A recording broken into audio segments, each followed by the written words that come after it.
ما شب زدگان حجره های وهم، ما شب زدگان حجره های وهم، در غبار قصه های کور، به جستجوی خانه آفتاب رفته ایم.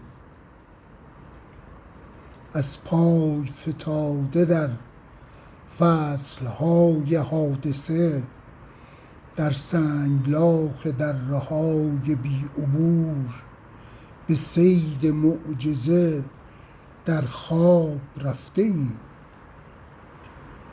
به صید معجزه در خواب رفته ایم.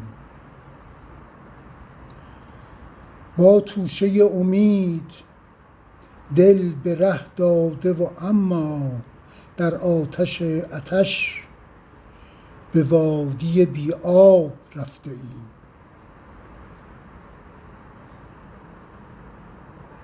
ما به شوق شکفتن لحظه های شاد، ما به شوق شکفتن لحظه های شاد، به دام فریب فتاده و بیتاب رفته ایم.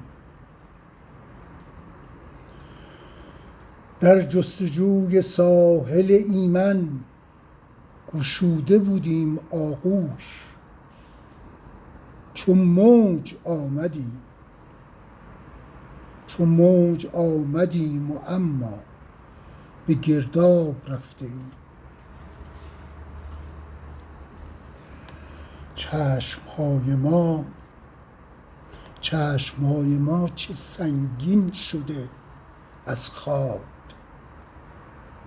ز مرگ آرزو به شیون مهتاب رفته ایم. به قامت ما بریدند جامه تحقیر، به قامت ما بریدند جامه تحقیر، زلال چشمه ندیده به غلظت مرداب رفته ایم.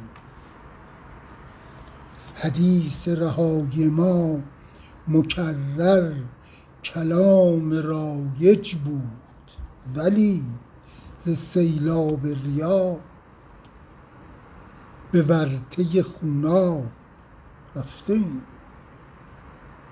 ز سیلاب ریا به ورطه خوناب رفته ایم.